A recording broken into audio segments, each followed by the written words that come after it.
All right, we are live. Okay, I'm sorry for all the pros out there. I don't have a fancy intro or fancy intro music.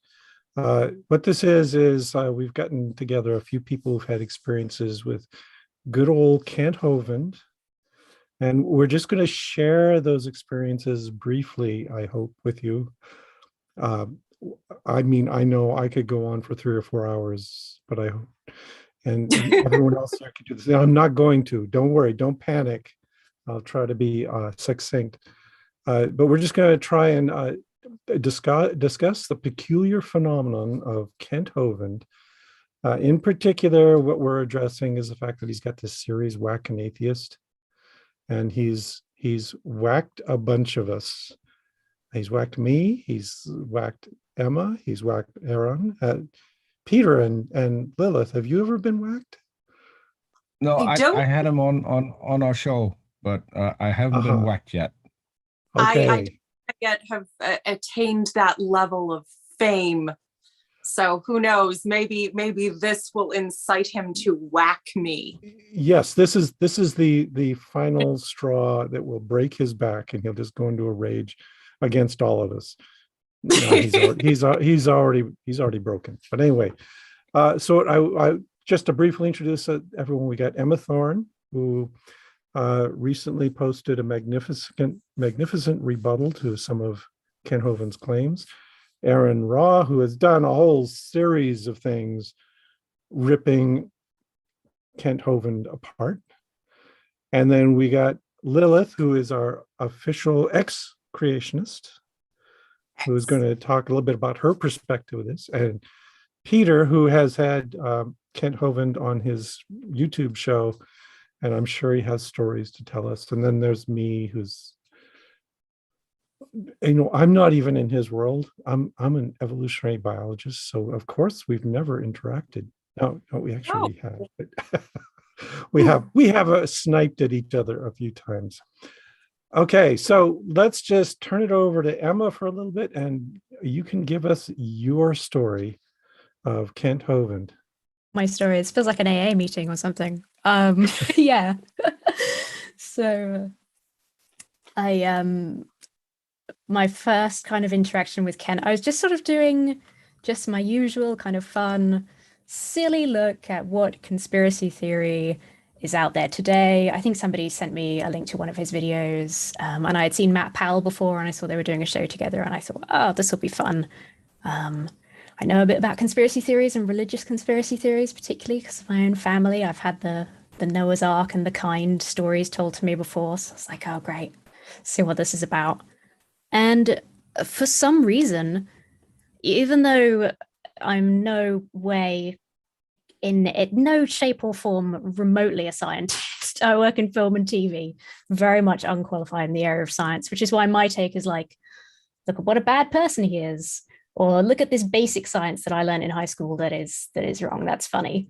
For some reason, Kent, his clapback to all of my talking about his misinformation and everything like that is that I should debate him on evolution, which sort of seems crazy to me. And I think this is a sign and an explanation for why probably nobody should debate Kent ever, because it's just become very clear that he is a disingenuous person. And that's sort of what our whole back and forth is revolved around. Because like, if you take him at face value, right? Like, cut me off if I'm rambling too much. If you take him at face value, he's a man that supposedly has 4 doctorates. He's taught science. He's done over 200 debates. He's been doing this for years and years. Why on earth, what would he get out of a debate with me on evolution? There's nothing. It wouldn't be interesting. It wouldn't be informative. It's completely absurd. So all he wants is to be able to trounce an atheist so that him and his viewers can get that sort of smug feeling. And I think that just says everything about his entire vibe.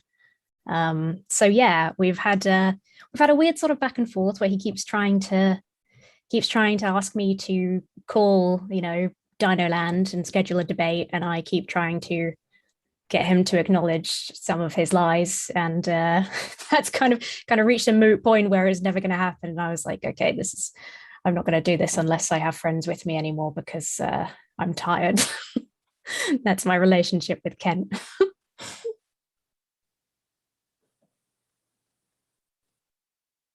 Yeah, so last night he passed around the hat basically at his little attending audience, and they promised $500 for you yourself personally if you would fly out to Lenox, Alabama, and have a debate with him. Yeah. Has he Yeah. seen the Yeah. cost of plane tickets? There's the actual costs involved. There's I don't want to get COVID, and there's like a little bit of me is afraid that he might just murder me and bury me in Dinosaur Adventureland. So I think probably not. Probably not. Yes, and with the So- people who follow him, most of them aren't going to be wearing masks. They're not going to be vaccinated. No, It's, no. They Yeah, will no, all thank have you. guns, so you should feel safe. Yeah, yeah, at least there's that.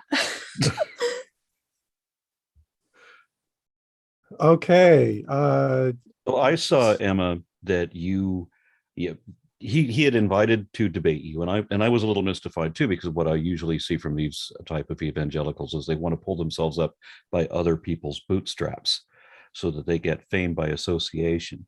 And Sure. that's why Hovind was trying to debate PZ for so long. That's why he debated, Piliushi and Ken Miller. Or I think he tried to debate Ken Miller, and Ken Miller turned him down. But he's tried to debate every famous person he could get his hands on to make himself more famous.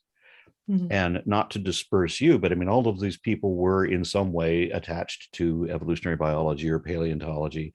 And so I'm equally mystified as to how debating you ascends him in that realm. Yeah, it's totally bizarre.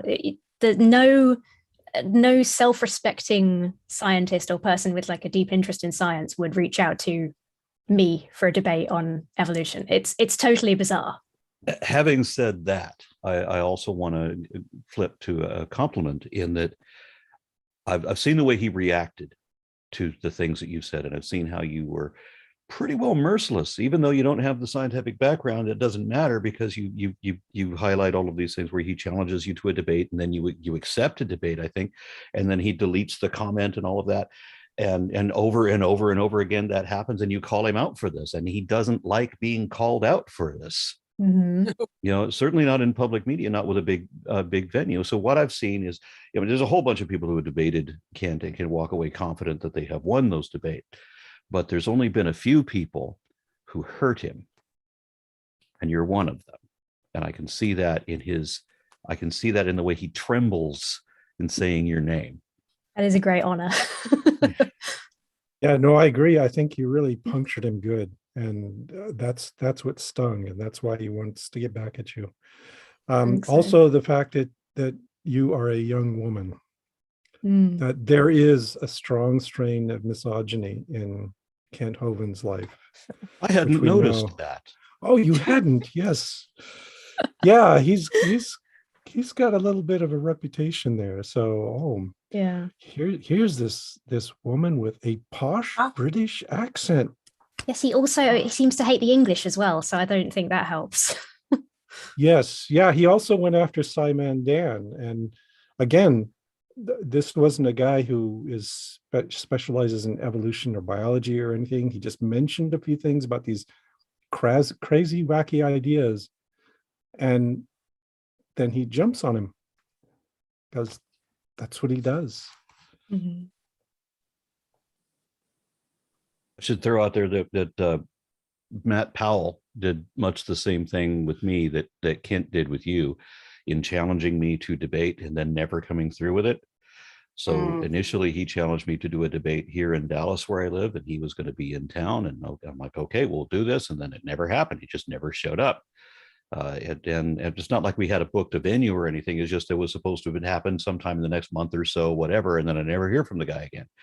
And Yeah. so I reached out to him when he moved to Phoenix. American Atheist was going to be holding a national convention in Phoenix just before the pandemic disrupted all of our lives. And I thought, what a great piece of entertainment, since he's now local in Phoenix, that I should debate him at the American Atheist National Convention before an audience of roughly 1,000 people in the room. I thought that would be much better than being online, I think. And what a great hoot that would be. I've been to a couple of atheist conventions where they have like an interfaith thing, and those can be a lot of fun. There was one I was at in Kansas City where you have a Catholic and a Baptist and a Hindu and someone representing Judaism who admitted that he should be in the audience with us rather than being on stage. We should have gotten a Hasidic Jew. And then we also had the Muslim. And when everybody speaks, you know, we're all used to what we're about to hear, or we might laugh along with the Hindu because this is something we don't ever hear and it all sounds ridiculous. Isn't that safe? But then when the Muslim started speaking, and when he started speaking about the requirements of the women in the room, I remember that was so cringe. I'm thinking, dude, you better duck out of the back really quick because this army of pacifists is about to kill you. So it would be great to have a debate with Matt Powell and me on stage at American Atheist. And so he wrote me these emails, and of course I still have them, wherein he cowered out by making challenges that he never intended to back up, by gaslighting me to tell me that I said that we're all talking about written conversations here. He's telling me I said things that I've got in writing. I didn't say these things. I'm not the one backing out. You're the one backing out. I offered the challenge. But of course, everything he says is a lie. And that's really just, I mean, how do you not know that you're lying constantly about everything? That's a bit of a mystery to me too. Lack of object permanence. I'm not kidding, actually. Matt Powell and Kent Hovind are both obvious narcissists. And I've done a little bit of looking into this. I'm not an expert by any means, but I can tell you this. A narcissist has a lack of reality permanence. They believe viscerally, absolutely, whatever it is that they need to believe at that moment to make themselves feel good and make something coherent inside their head. The next moment, if necessary, they will believe completely the opposite thing and totally forget that this occurred. It's like a child and you play peekaboo and I don't exist, I exist, I don't exist, I exist. It's the exact same thing, except about the entirety of reality and the states of their own mind. So that's how it is that Kent is able to say that we, all of us here today, believe that we came from rocks, even though nobody believes that, and everybody has corrected him hundreds and hundreds of times. Oh yeah, absolutely. Yes. Well, technically he believes that because Adam was a golem made of mud. So, you know, technically he believes he came from rocks and incest, and we believe we came from other life. But, you know, that would involve logic and consistency, and he doesn't do that. He just does, look at my peacock feathers. Look at my peacock feathers. Look at me. Look at me. Blah. Run away. That makes so much sense. Yeah, and one of the things he does is he doesn't debate you. He debates his peculiar vision of what you believe. And it means that if you get into a debate with him, you got to spend half your time explaining, no, I don't believe that at all. I don't believe we came from rocks. And yes, I do believe him. And even if you do, he will still accuse you of believing that. You just said you don't believe. Absolutely. Yes. It's actually, if you don't mind my interjecting here, because I've mentioned before that I have the ignoble distinction in such wonderful company of being a former creationist. And it was years before I figured out that what sells creationism is a combination of fear of having questioned God and thus being evil, if you believe any of, you know, science, but also the fact that they're entirely selling a fake version of evolution. I've tried to come up with scenarios that would be equivalently ridiculous in Christianity. And the closest I've got is telling a Christian, like, okay, look, if I was to come to you and say Christianity is ridiculous because you believe in angels, and of course you need angels because after Jesus respawned, who else would have flown him to Saturn to lead the bear army against the Leopleurodon army for the fate of the universe? Like, that is closer to actual Christian theology than the cartoon of evolution is to any of the science that they're actually talking about. But the key is, you know, the greatest, what is the quote? The greatest enemy of knowledge is not ignorance, but the illusion of knowledge. The idea is to keep this cartoonish, idiotic parody of absurd evolution as the thing that's being defended in the minds of the creationist. And basically, you just have to make it more absurd than 7-day creationism 6,000 years ago. So that's pretty absurd. Mhm.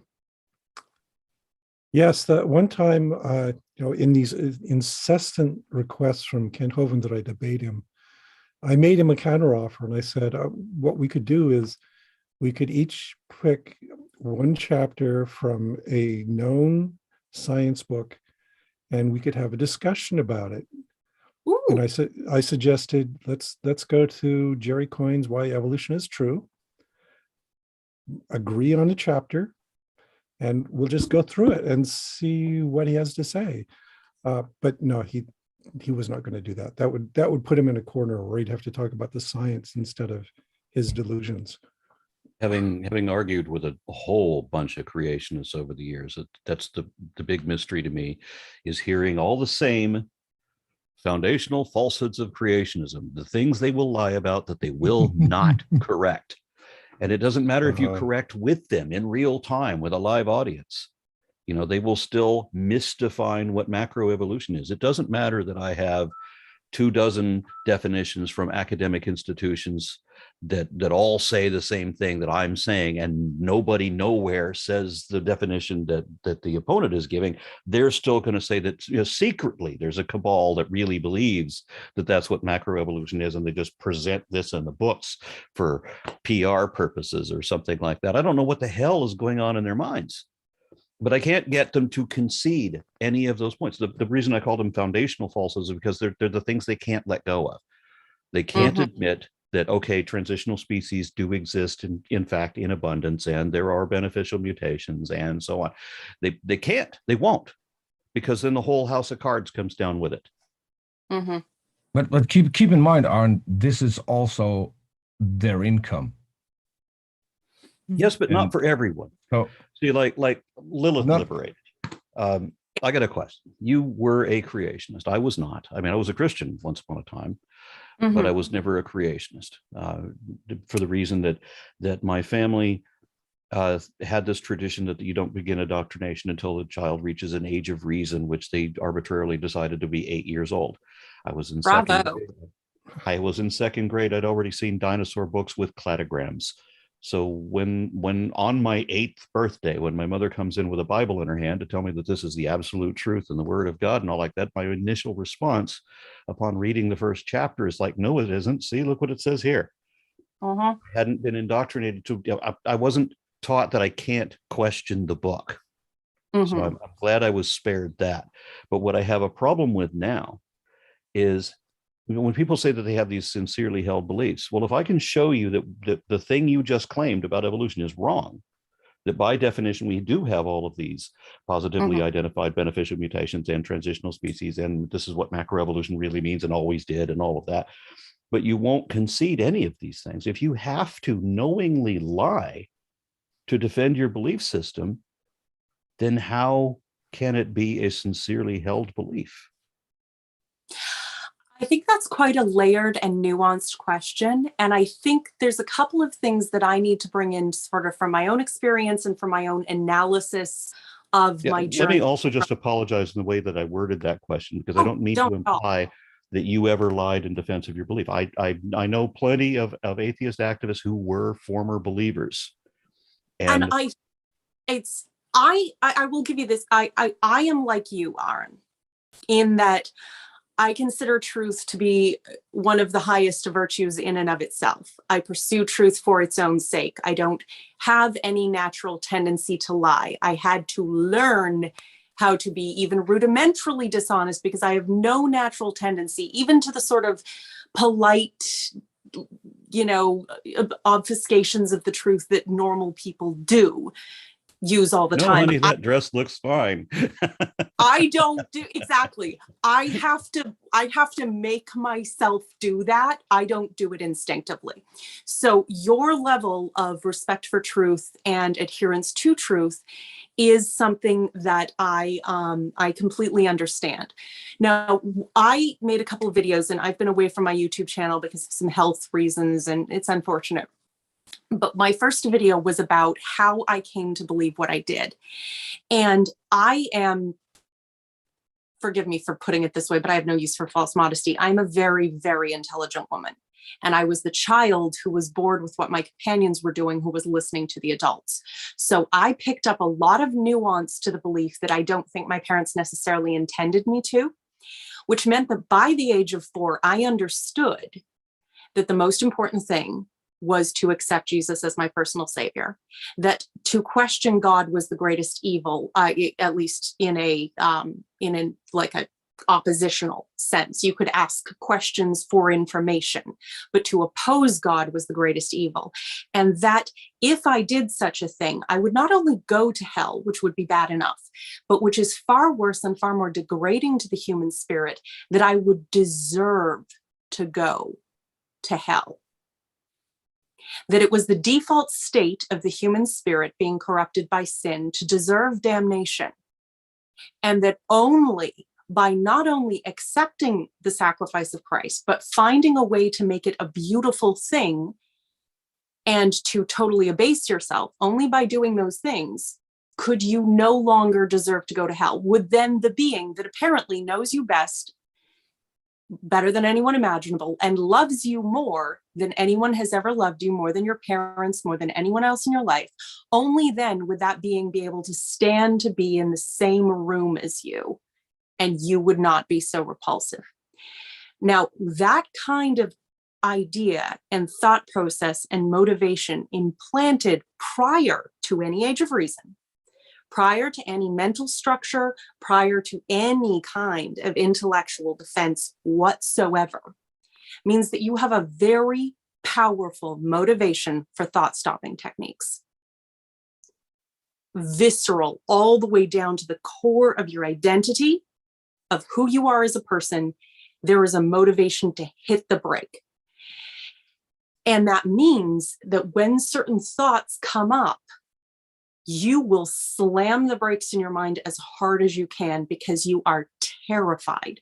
You are literally looking at something that is a fate worse than death to acknowledge certain things, which means that you won't just not acknowledge this simple fact. You can't even get near it. You have a mental fence around that thing a mile wide. So I think in my own journey out, one of the things I had to come to terms with was the fact that even if I was at the time a Christian, a believing Christian, I believed in Jesus, I believed all the rest of it, very sincere, very devout.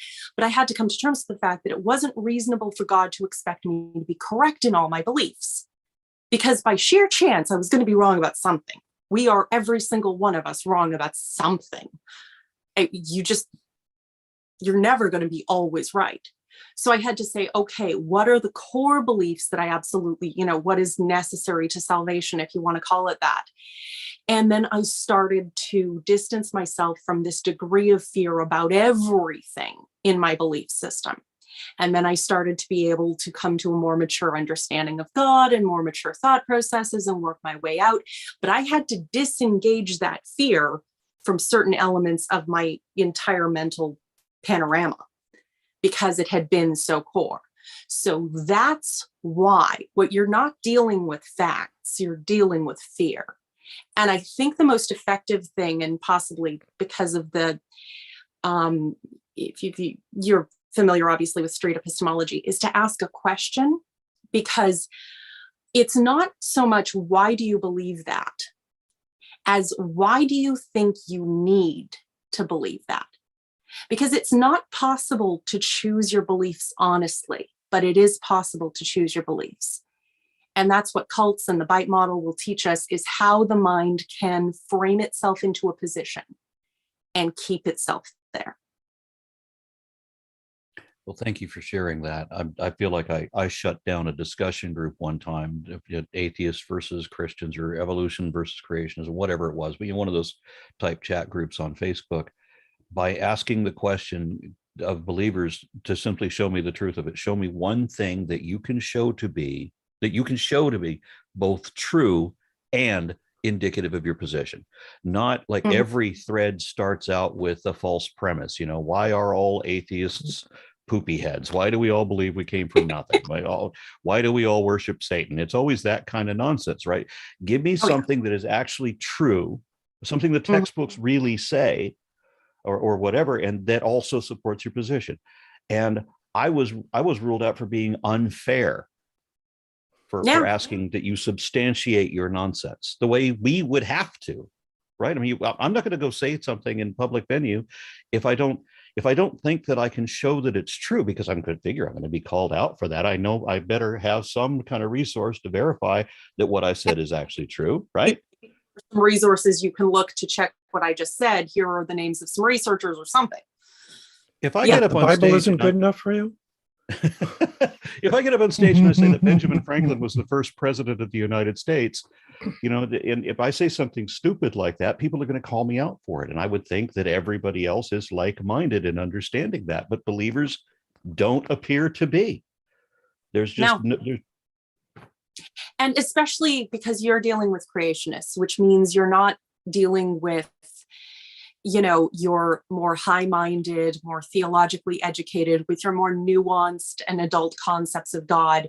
You're dealing with a very simple-minded, evangelical, fear-based God concept.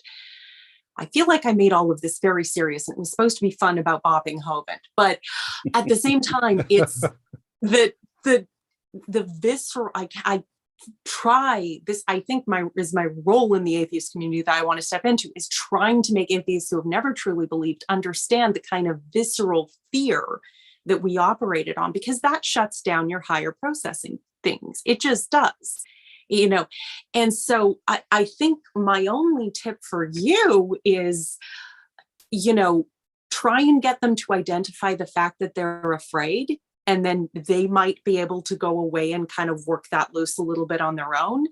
And also remember that all apologists are narcissists and they have no sense of reality permanence. It just peekaboo, feathers, peekaboo, feathers. If there was one wall that I could break down in talking to a believer, I mean, and we are talking about the fundamentalists. I am aware that there are people who have more nuanced and elevated ways of justifying the bullshit they still believe in that is bullshit, but it is a higher minded form of it. If I could just get people to understand that we're not to personalize the belief. The belief is not your identity. That's the weird thing I can't get over. If you could show me that there was evidence of a God, okay, yeah, maybe I'm a professional atheist, but if you show me, I'm still going to change my mind if compelled to by reason. It's not because I have to defend. And by the way, if I were ever to accept that there is a God, how much money would I suddenly start making? Right? So much. A lot. So much. A lot. You'd probably have to cut your hair though, and I forbid you to cut your hair. Not anymore, because we have some batshit crazy evangelists that's starting to look like me. So It sounds a lot like an MLM or something, that profit is the motive. And for professional creationists, it is. But Arn's right, though. If a famous atheist were to convert to Christianity, he would be invited all across the USA, and they would make the most out of that, because the best they've got is Lee Strobel, who was never an atheist to begin with. Oh yeah. Yeah, but that would validate their belief more than anything else they could come up with. If a famous atheist, especially an activist, if they would convert, that would be a big thing. Yeah, well, they certainly made a big deal about Anthony Flew, didn't they? The man was suffering from what was it, dementia? When somebody conned him with an intelligent design argument shortly before he died, and that's their celebrated victory. Congratulations. Yeah. Ugh. So Emma, Arn, we have to warn you, because we do have an actual Satan worshiper in the room. A Satan? Do you mean a Satanist or a Satan Lies. worshiper? Lies and slander.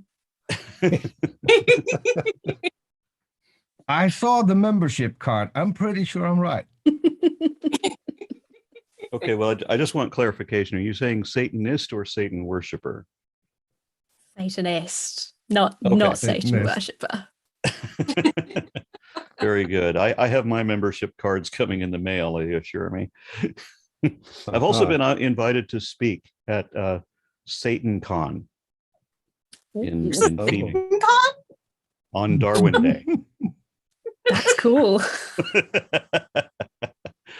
What? You didn't get invited to AlphaCon? They don't invite me to the cool stuff. Oh, come on. You would fit right in there.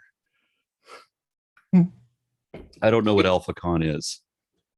Oh, it's a celebration of the alpha male. Oh, Oh, God. yeah. Yeah.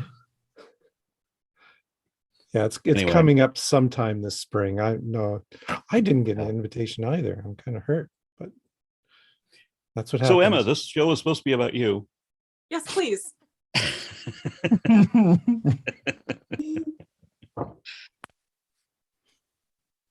Well, you had the sh- best rebuttal ever yesterday, didn't you? I mean, yeah. So did was- anybody manage to catch any reply? Because that's kind of what I've missed. I'm aware that there was a stream that had no audio, and that's about all I've seen. So Right. Oh, we I had should far mention. too much fun in the side chat. Yeah, let me to- mention to- something really what- important is several of the people in the chat have commented on how good the audio is on this video, Wonderful. which is a relief to me. But yes, I listened to the thing, and yeah, the audio was just unintelligible. And there were all kinds of comments in the chat there where people are yelling, look at your chat. We're all saying the audio is broken, et cetera, et cetera. And there were also some people who were saying that it must be the work of Satan.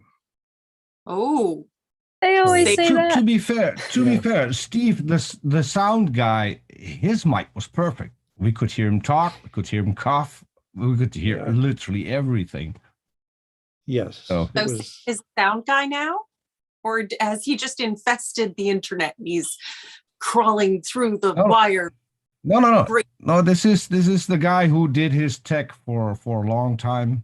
And Was this the he same has guy some who in prison thought that yeah, but Logic he's- attacked his site because there were expired certificates on something and people couldn't buy his book? So obviously it was the evil Illuminati reptoid hackers. Is that tech guy? that I must have missed. This one has really good equipment, and I know that because he stole $10,000 from CSE to get better equipment. Uh-huh. I'm not even kidding, and he's still there. Wow. But he's got an amazing setup. I saw pictures of it. I'm really jealous. I wish I had that setup, and I don't get it. I've got a crappy setup, but I can still get a show out looking well. And so it's not just the audio, it's the video as well. It's in 1080p, and they upload, I think, if they're lucky, at 240, 360 tops. All right. I mean- So for those of us who missed the thing last night, are we ever going to see this a brilliant whack-an-atheist moment? Because this sounds fantastic. So Peter has got a copy on his YouTube channel, and I have a digital copy on my computer. I could put it up anytime. But seriously, there's nothing. I know what I can do. Sure, I'll play you a short excerpt, and you'll Ooh. see there's really no point to it. Let me see, where is it? I put it on here somewhere. Well, there really never is with him. Yeah. Oh, what did Or I used do? I'm looking. Maybe I don't have it on. I had to run over to this computer because my connection at home was so awful. Darn, no, I don't have it, but it's just arble garble anyway. And if I played you an excerpt, it would be like 30 seconds. And you say, I can't hear that. That's just noise. And that's how bad it was. Yeah. Yeah, but what I appreciated about it was that he did sound wounded. in Oh, the very yes. defense. You know how he gets really defensive and irritated and starts, like when he made that comment. Where did he post it? I can't remember. But he posted a comment that Emma should challenge him to a debate, or maybe she should try to find a softer enemy, softer opponent. And so I responded to that comment, knowing that I was going to get a bunch of trolls on me, whatever. But fortunately, I didn't. I responded to that comment saying, "How could she find a softer opponent? Your head is a wet sponge." I found it. So let me just. Oh, look I'll at that give- face. There's a still shot for you. He always picks the best screenshots of me. Oh, did I enable the sound when I shared? I bet you I didn't. Yeah, oh yeah. You look I like got you're doing a Mae West impersonation there. it. Oh, awful. Give me a moment. It's slowly opening. Oh, I see he still has doctor. I was yes. I was joking before the show that he bought his degrees in a trailer in the desert, that it was like, hey man, I got some credentials for you. You want a degree? You want some letters? Some dude in a trench coat about the scene. Okay, random excerpt coming up.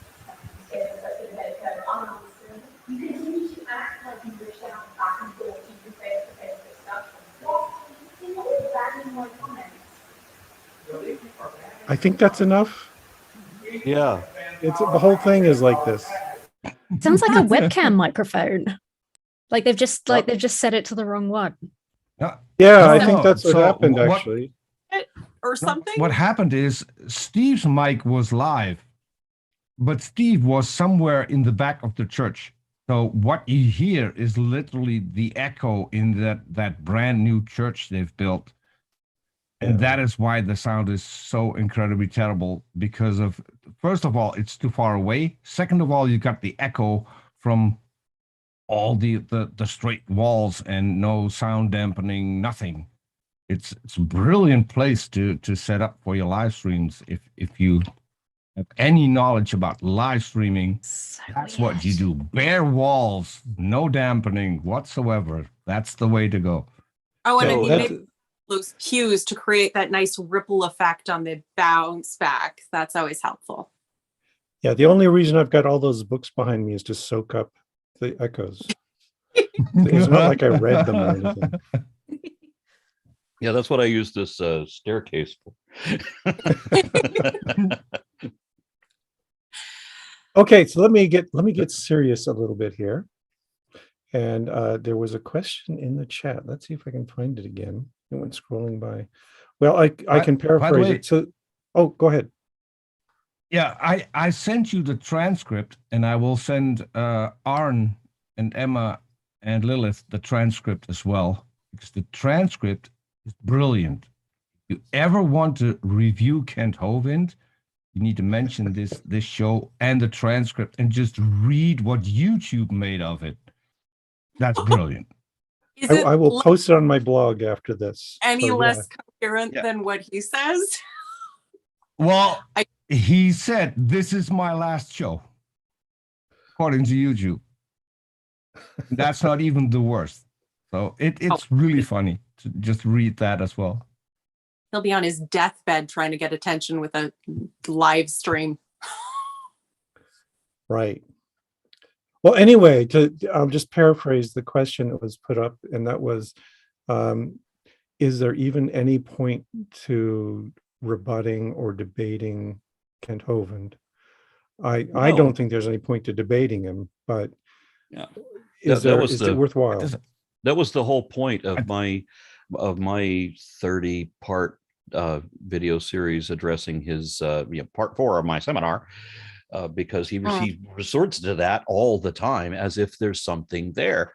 But I said at the end of that, and at the beginning, that once I'm done with this guy, I think everybody should be done with this guy. He's done. Stick a fork in him.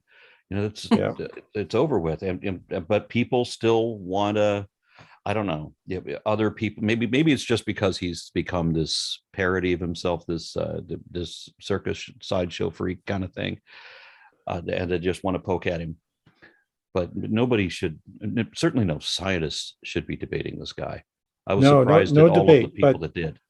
I got to point out though that here it is, 2021, almost 2022, and there are churches in my town that still show Kent Hovind videos, and we have a youth pastor on campus who occasionally posts signs outside of my lectures announcing that you can come to such and such a room or such and such a church and see me rebutted by Kent Hovind.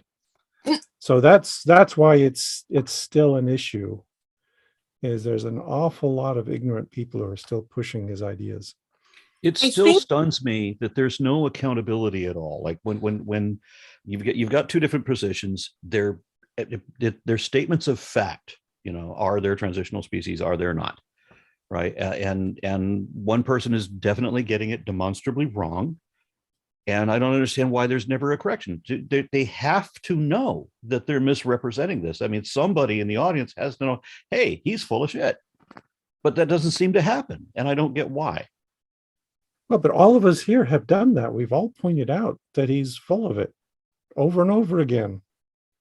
And I think that's the root of the question. Is this really an effective approach to go if you after want Kent Hovind? to talk about his arguments, his son Eric is still doing his same comedy routine. Educational material. Unchanged, word for word, beat for beat, gesture for gesture, flip box for flip box. After 20 years, it's the same. You can set them up beside each other, and people have, of like just watching them parrot the same cartoonish act. So that was disproved 30 years ago. Oh, obviously. Yeah, no, it's been eviscerated in every form. And the ripoffs have been eviscerated. And you've got discount Kent Hovind, and you've got the hello, I'm a scientist with, John Pendleton, and they've all the points. I'm sorry, I really liked that series with Logic. It's all been rebutted, and it can be rebutted again. If you want to cover the points, I will. You can frankly deal with Eric interchangeably. Kent now, after his reaction to the family of that child who died at his park, he's reached new levels of disturbingly toxic. And I agree with Emma that I wouldn't really want to physically be in the same room with him. I don't. And for the sake of anyone who doesn't know, what she's referring to is a child, I think of a 4-year-old child. A family showed up, and the 4-year-old got into some body of water, some kind of pond or something, and drowned. And Kent Hovind's response to that was a public statement that, some kid drowned, but the rest of the family had a great time. Yeah. Right. Saying that the father, and this child was one of twins too. So, literally saying that the father had said that they had a great time and would probably come back, as if this was a conversation that happened after. And it was one of the most callous things I've ever seen. It was unspeakable. He's a psychopath. That's what you expect. Hence Emma's very reasonable desire to not be in a room with him, because stay away from that lake, that's for sure. Aren't there like 7 lakes on his compound? I think that's too risky. Yeah, I don't know. And he doesn't even have a tilt-a-whirl. Yeah. So I never met Kent in person, but I've met Eric a bunch of times. Mm-hmm. And the last time I saw him in person, he told me that I needed him like he needs me. And he's talking collectively, that we atheists need the evangelicals as much as they need us, and because we need to sound off of each other, because his career is nothing more than attacking atheism. Going against, well, not necessarily atheism, but you know how they conflate evolution, conflate science in Well, of general, course. all bodies of science as evolution, so that you have a choice of two boxes, God or no God, and then they can dismiss all of the old Earth creationists and all of the theistic evolutionists and any other option for Hindus or whatever, for whole other options. No, there has to be a dichotomy. Everything does when you think completely in binary. I've heard this same argument in a Batman movie. I was going to say that sounds like the Joker. Yes, we're talking. So I presume he's the Joker. That means you must be Batman. I am Batman. Obviously.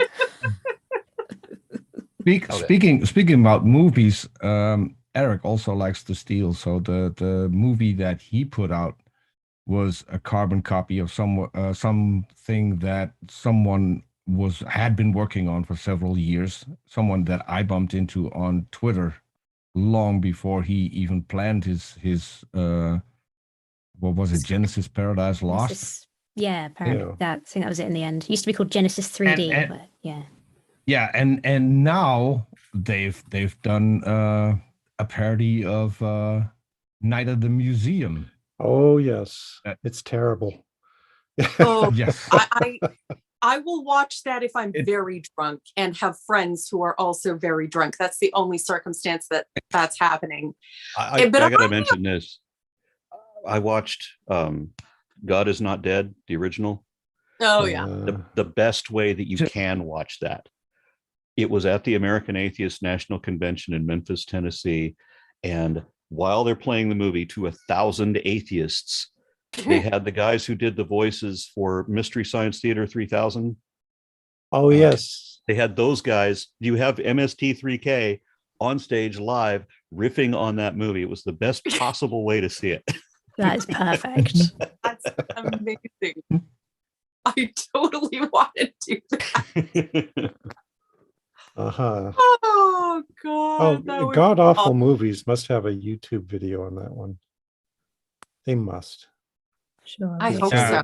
If you want to see a Christian movie, then watch it with God Awful Movies. They're an awesome bunch as well when it comes to watching a Christian movie. Watch some Gremlin productions and some Hannah and Jake responses. I love their version of riffing on the Bells of Innocence, which is the Chuck Norris's magic, and his son plays with David A.R. White, and they go to a ghost town that has been possessed by Satan for 100 years. But the first karate kick of the movie is given by David A.R. White. And I'm like, there are two Norrises in this film. And the first karate kick is David A.R. White. How is this a thing? This shouldn't even be possible. Some law of nature has been broken. Clearly, it's madness. We're kind of by default answering the question by example. How should we deal with this stuff? It's laugh and make fun of it, because it really is that ridiculous. I may still have a slightly different opinion, and that might also be part of why I'm actually here, because the reason that I'm here is because of Kent Hovind. I stumbled onto a video, 100 Reasons Why Evolution is Stupid. And after watching that, I thought, I need to make a Twitter account. I need to talk to people, because this is just stupid. And then I started my YouTube channel, and I still think that, especially people like Kent Hovind, you shouldn't debate them, but you should have open conversations with them, just for the sake of his followers who might be watching and who might be start doubting if you present your argument well enough, if you don't let yourself being steamrolled by Kent Hovind, and if you go into a conversation like that at least as confident as Kent Hovind is. Right. But I don't know that I'm capable of that level of self-delusion. Yeah, Hovind wasn't my initial inspiration to become an activist. There were other much scarier people that actually got me started in that. But Hovind's $250,000 challenge for evidence of evolution, there was his followers or whatever were prompting me to go answer that, and I tried until when you try to answer that, to present that evidence, then you go to the next page wherein he admits that when he says evolution, he doesn't mean evolution, he means atheism, and that you have to prove atheism as a positive belief. Worse, you have to prove, you have to both assume that God exists and that he's all powerful, and prove that he couldn't have created everything without evolution. That's what you had to prove. It's not that he wanted evidence of evolution. He's using completely different lexicon, and all behind a straw man. There, so they could have their own version of Randy's challenge, except that Randy actually sit down and go through the challenges. But it was rather comic. I think Richard Dawkins reached out to see about this challenge for proof of evolution, and it was amazing how quickly they scrambled as soon as they, suggested someone who might actually be competent as a judge, someone who, like archbishops or bishops who were also heads of scientific institutes. It's interesting. Because I remember I was raised Protestant, so of course the Catholics weren't real Christians.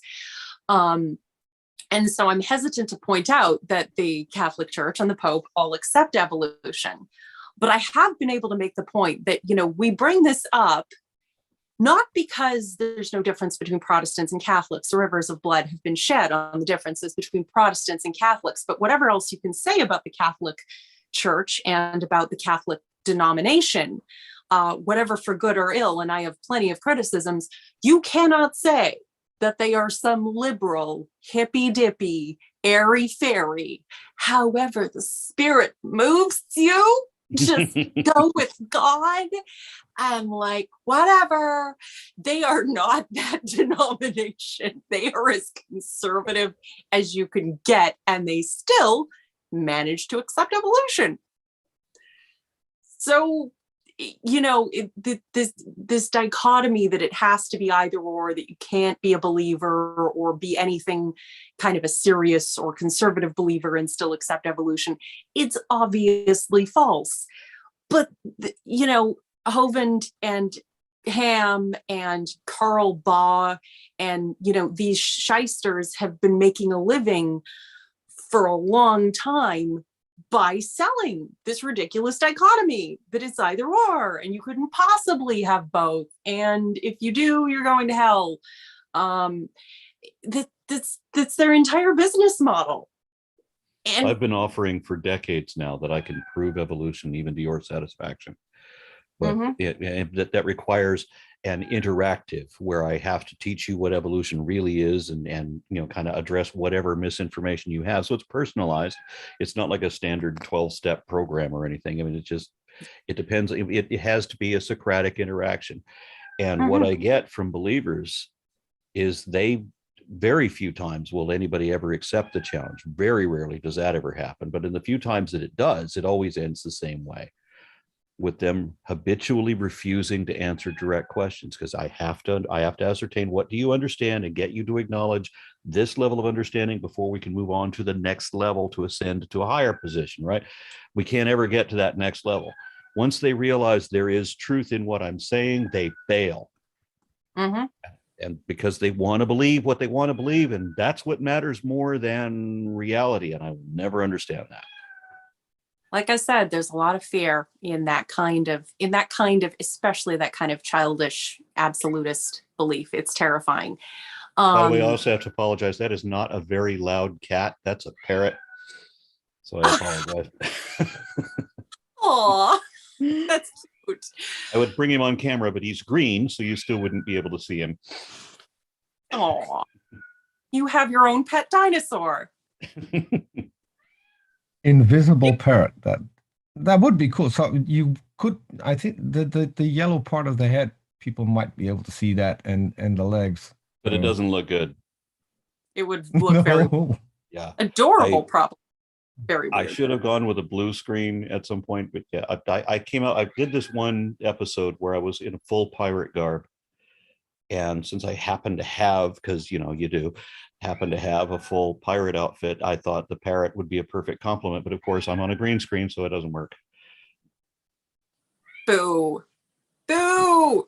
We'll have to do blue screen. So I have to say, because I'm the one who made fun of it. You did have an outtake on one of your videos where the parrot was incredibly rude and interruptive, and then I made the video of you in the Oval Office being interrupted by Trump. I don't know if you recall that one. I don't remember that one. I'm sorry. That was. I'm just that really was on, disappointed because that means that Scientist staircase Mel's behind channel. you is not real. Yeah, this is not my real house. You mean you haven't got a majestic estate from all the money you're raking in by being paid by the liberal elites to I am apparently the And- lowest Yeah, paid member of the Illuminati. well, didn't Kent Hovind say that you were a millionaire by now? Yeah, he thought I possibly had even the something like multi-millionaire. $5 million.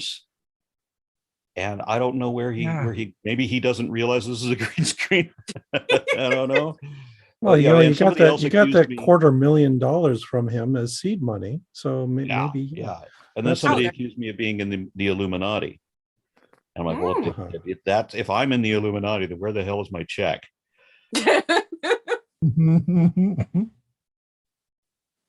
Imagine the I- amount I'm of beer still you not- could buy with all that money, Arn. You could fly it in from all over the world. It's quality, not we need quantity with me. That's what I mean. You could fly in the best beers from all over the Oh. world. Okay. Not quantity, but quality. This was about Emma today.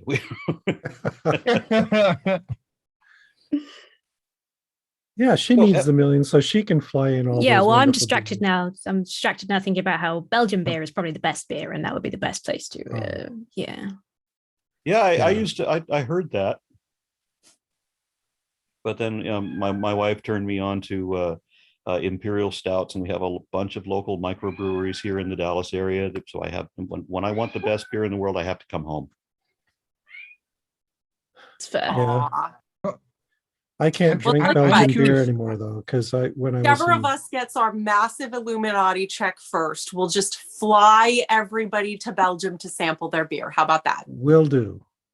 I was about to say I can't drink Belgian beer because there was a marvelous Belgian monastery in Philadelphia that served this stuff. Ooh. And I went there and I took the grad students with me, and everyone's getting carded, and then the bartender asks one of my students, "Is that your grandfather?" So I'm deeply hurt now, Oh. and I hate all of Belgium. Sorry.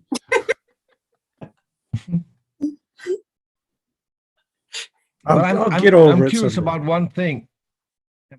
What would you say is the best that has come out of all this of you taking on Kent Hovind? By Is there you, I anything? think you mean Emma. Yeah, Emma. Has there been a positive? Well, I mean, in a really selfish way, he promoted my merch store. That was pretty good. A lot of people wanted to buy satanic Christmas shirts just to spite Kent, so that's fun. I But mean, you're spreading the gospel for him, aren't you? that's what he says. I feel like it's happening in reverse, though. Like honestly, befriending Kent's other enemies has been really good. Especially there's like quite a few other British content creators that I've been able to like talk to and work with. So it's been Here to drop some names. actually well, you got Cyban Dan, obviously he keeps getting bashed on the head. Creaky Blinders, really great. Atheist Junior, obviously American, and I have been like talking a lot together and planning stuff. And like personally, it's been great. It's been deeply frustrating. And I'm endlessly upset every time I see a comment from somebody that's like, he's just the best teacher of Bible studies. And I'm like, please, no. Please see an scholar. Please, please, anybody else, just anybody else. But overall, it's been quite nice for me. I think it's something in that, like, you know, the whole, you can tell a lot about a person by who their enemies are, and just, yeah, finding all of Kent Hovind's worst enemies has led me to a lot of really wonderful people. So that's been worth it. Okay, But we'll just you're have to going to do introduce you to a Ken Ham series? next. Oh God. Emma, but you're going to do a series and start out with Matt Powell and then slowly move over to Hovind again? Oh, I don't know. I don't know. I thought you were with a few other creators are going to take him on. So a couple of other people are, and I'm just sort of like, I'm basically just dipping my toes in other people's Kent Hovind and Matt Powell stuff now, because I feel like they're just repeating themselves every time they talk back to me now, and the conversation is just going to be cyclical forever. So I'm just kind of other people who are still commenting on Whack-an-atheist and Matt Powell and things like that, and just kind of sliding in with them to help mock them and have fun. But I think solo for me, that's it. I'm done. Too stressful. It's taking years off my life. Yeah, I wouldn't love have the that video attitude that only because Kent reviewed. I had too much Sorry, fun I love doing my series with Kent. I mean, I genuinely enjoyed it. It was, yeah. I was beginning to feel a bit abusive, but I was enjoying the interplay.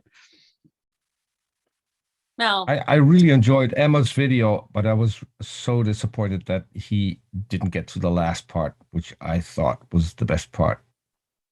well, that's And you probably apologize for that, Emma, but you should never apologize for that. That was brilliant, that last part. Thank you. And throwing in the study of how people who curse are more likely to be intelligent was a good thing as well. I thought it was that's- fun. You threw it out as a stupid hypothetical, so I thought, why not? It's kind of funny when your hypothetical turns out to be actually a researched reality. So do we have any more questions from the chat? Good point. Yeah, you guys, what do you want to say? I can't see the chat, so I don't know.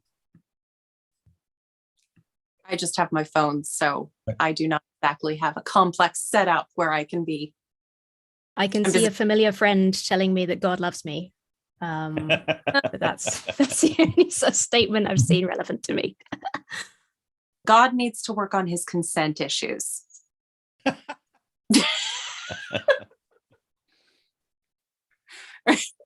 Let's see. I'm looking at the chat right now, and Beach Price says, whatever happened to the hate preacher who got banned from over 20 countries? I think it's close to 40 at the moment. It was 34 last. Talking about Anderson. Yeah, Emma talked. oh, that Emma guy. talked about him in the last video as well. Our dear friend Steven Anderson. Steven Anderson, Yeah. yeah. He's that nasty guy from that NIFB cult.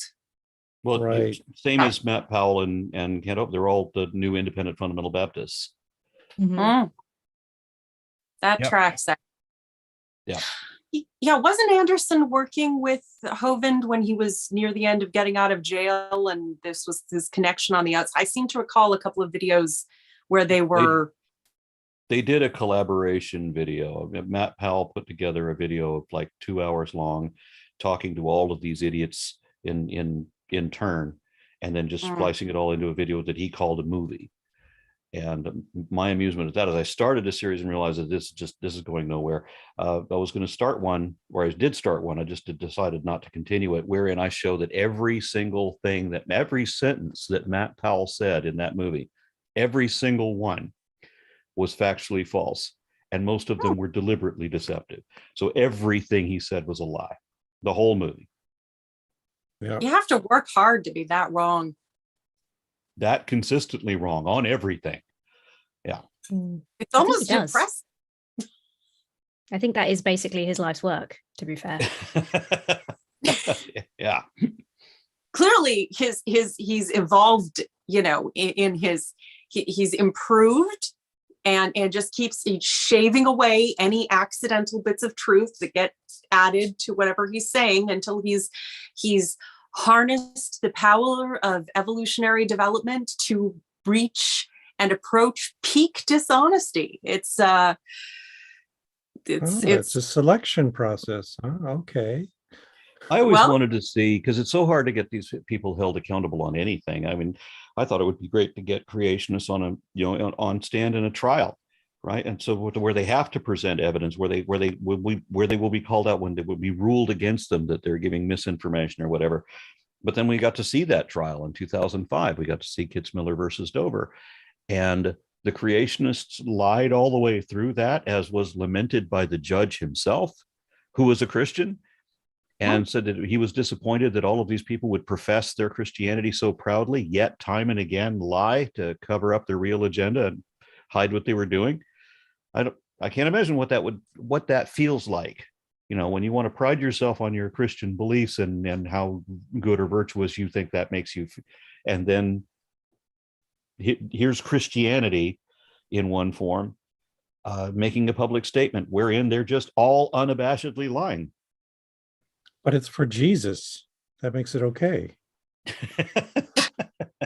In the words of Martin Luther, yes. It's why I've come to the conclusion that, I've known many good pastors, good men, a few good women, good people, fundamentally. I've known very intelligent and even reasonably honest theological students. But I've come to the conclusion that every apologist is a narcissist and compulsive liar. Well, they have to be a liar, or they can't be an apologist. The job requires lying. That's all the job is. Compulsive liars are the ones who can't say good morning without lying twice. It's you wouldn't trust them to tell you the sky was blue.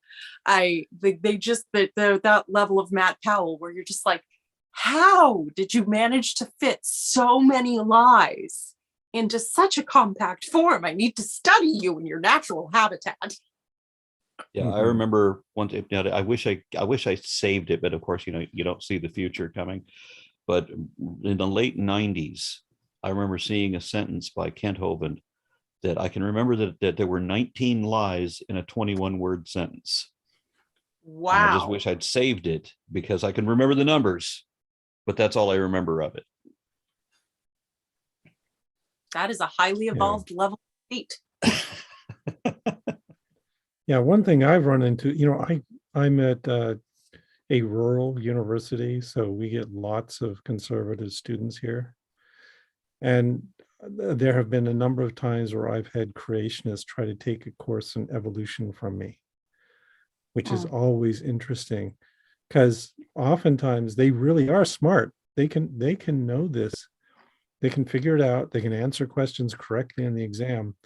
But 3 times now, I've had students drop out of my course and come to me and explain, I can't take this course because it's challenging my faith. My faith is more important to me. Yeah. Which I think is just Wow. tragic. But yeah, then they... Yeah, believing a lie that you now know to be a lie is more important than understanding what you now know to be the truth. I'm mystified. Well, and also the threat that maybe they would discover that there were all these deep truths that they were learning in the university that were going to make them become apostate and leave the church, which is the worst thing they can imagine ever happening to them. So they all switch out of biology and become English majors or something. It's kind of sad. It is sad. Yeah. Not that being an English major is sad. Being an English major is a good thing. But I love literature. Uh-huh. I love it to the bottom of my cold, dead atheist heart. But it's trying to get a creationist to understand how much they don't understand evolution is a step that I consistently, I don't know how to make them understand that. And I remember speaking to you, PZ, when we interviewed last, and because I proposed a question that only should only require about a middle school understanding of evolution to answer, but you would not answer it correctly unless you did understand evolution, which was explain to me why, according to evolution, a griffin cannot exist. And I believe you, Aaron, did a series on how mythological creatures never follow the rules of taxonomy, and real creatures always do. That's the difference but every between single evolved animals and created kinds. Yes. But every single time I would get creationists saying, of course it can, of course it can, of course it can. And I said, no, it literally can't. I've spoken to an evolutionary biologist and confirmed that it cannot evolve. Do you understand why? And if you don't, can you at least recognize that that indicates that maybe you don't know as much about this topic as you think you do? But there's the same level of resistance. So. Well, yeah, that's another thing, is admitting ignorance. You can't do that. But in science, we do it all the time. I actually have a rule in my classes when they take an exam, if there's an essay question they can't answer, and they just say, I don't know, they get 25% of the points. Oh, which wow. is obviously, it's not enough to pass, 25% is failing. But I would rather they were honest and said, hey, I don't know the answer to this one, than that they write a 2-page essay that I have to wade through to see that they're totally full of it. Like Matt Powell said, what's wrong with sounding confident? Well, when absolutely everything you say is demonstrably wrong, that's the problem. Yeah, this is the brick wall I always hit with Kent and Matt, is that they get to this point where it's like, no, I'm absolutely certain. Especially Matt Powell, yeah, I have absolute certainty. That's his whole thing. And it's like, well, if that was, oh gosh, if that was how all people were, we wouldn't have any science. We would just never learn anything. That's Right. why faith is the most deceptive, most dishonest, most auto-deceptive position one can hold. Aw. Because it's a great way to stay wrong forever and never know it. I think And also, they're not certain. They just claim they are. Because there's no way No, of verifying their own claims. Yeah, he's really in this room, this vast mansion. He's really right there. He's an elite puppy. Yeah. No, Matt Powell does feel that certainty. I can almost guarantee it, as much as I can be certain of the state of anyone else's mind. I think he really does feel that certainty. There are many mental sort of structures in place to keep him in a place where he can feel that certainty, but I think he does experience it.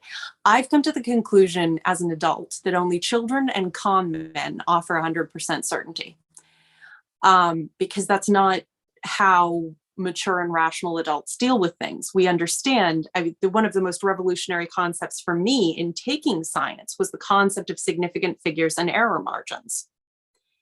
That, like, just being aware of and acknowledging the margin of error, even on something you're quite certain of, just that there's going to be that much off in any measurement. It was so revolutionary to me, that realizing that, okay, no, 100% certainty is not a real thing. And that doesn't mean you know nothing. If I cut a 3-foot long beam, that doesn't mean that it is precisely 3 feet down to the atom on every single shard of wood all the way down. But just because there's a margin of error of maybe an 1/8 of an inch or something, it doesn't mean that there's any chance it's a 9-foot long beam. It's not.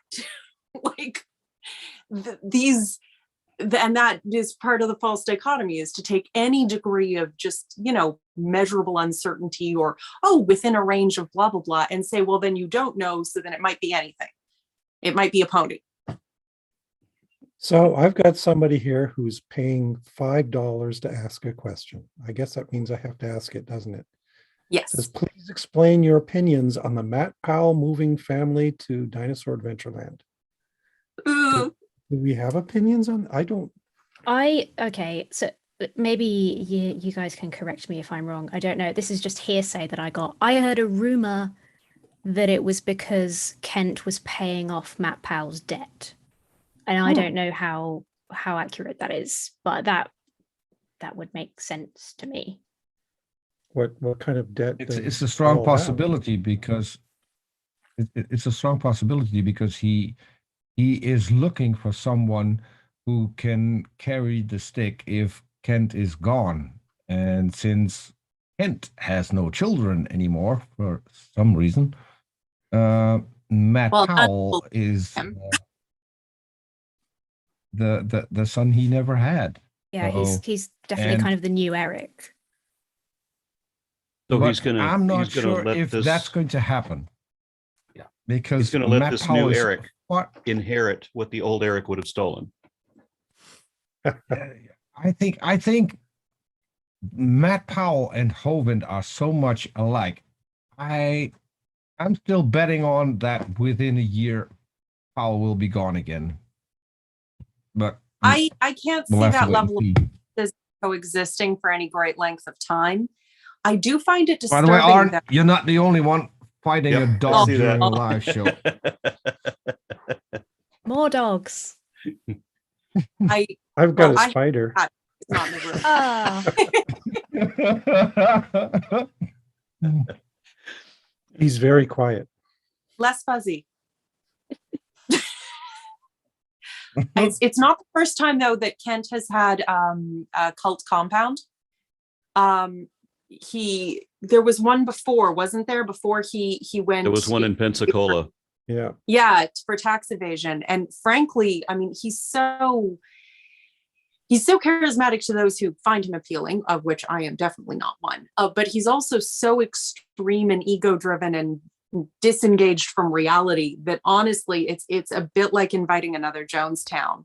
And I really, it frightens me, especially for children caught in the crossfire. I think you might be right, Peter, about that level of narcissism, and at some point they can sell the whole I am Elijah passing down my mantle to the Elisha, or you're the Joshua to my Moses kind of dynamic, as a sort of a grooming. But at some point, if they butt heads, it'll all go boom. Yeah, Well, well, I I- can't wait for till that to happen. Yeah, I spoke to the ex-Mrs. Hovind a couple of days ago, and Which she one? had There's some three of them. number 3, the one So that's which one did he- the most He married how many of them now? How many women he is he just married? married Two, number we 4. think. We- One how for many has he sure. divorced? Yeah, well, 2.5. no, so the marriage the marriages are all just church marriages, so there's no marriage certificate, there's nothing like that. Okay. Oh, So that's why they can just up and go like Mary Toko did, and like Cindy did. And I'm Gosh. pretty sure that the next one will run off as well. Although she looks a lot more feisty than the previous ones. I'm not sure, but I've got that idea. Maybe Cindy getting is actually a really nice person to talk to, and she's exposing a lot that Kent Hovind would rather be not known to the general public. And also, So- she's somehow gotten away from Kent Hovind, but she is still a Christian. You can do that. Yeah, but she's on a lot of atheist channels to talk about Kent Hovind. Well, I mean, Yeah. like we've all said, there are different types of Christian, and then there's just crazy, delusional con men. And he is clearly in the latter camp. But that type of Christianity does make a lot of atheists. And I don't blame them. It's so dishonest. There's actually something I learned from law enforcement. A lie is only 3 questions deep. And I can't get an apologist to 2, honestly. Well, that would be the problem with my challenge also, which every one of them has. Well, there's one exception. Out of all the people, there's maybe been maybe 12.5 people in the last quarter century that have taken my challenge, and only one of them has gone all the way to the end. Has actually asked honest questions, answered questions honestly, understood things, and got to the end. And then she married me. That's so romantic. At least Oh, this is dangerous. I'm and- never going to take and your does a- quiz then. there. And does a fabulous science series on your channel, I might add. I'm sorry. I said that person also Oh yes, does Yeah, she now has a- fabulous science series on your channel. she was an old Earth creationist when we met online in Christian forums, and at some point she lost her job teaching in a creationist school because she realized she wasn't a creationist anymore. And ow, I'm busy.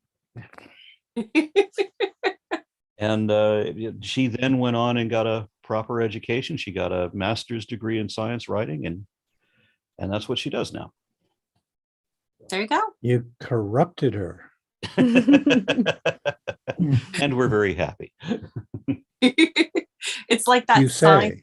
crazy guy was saying, if you don't teach your child about Jesus, then Satan will teach them about evolution and sex and feminism. And And so I did. you did.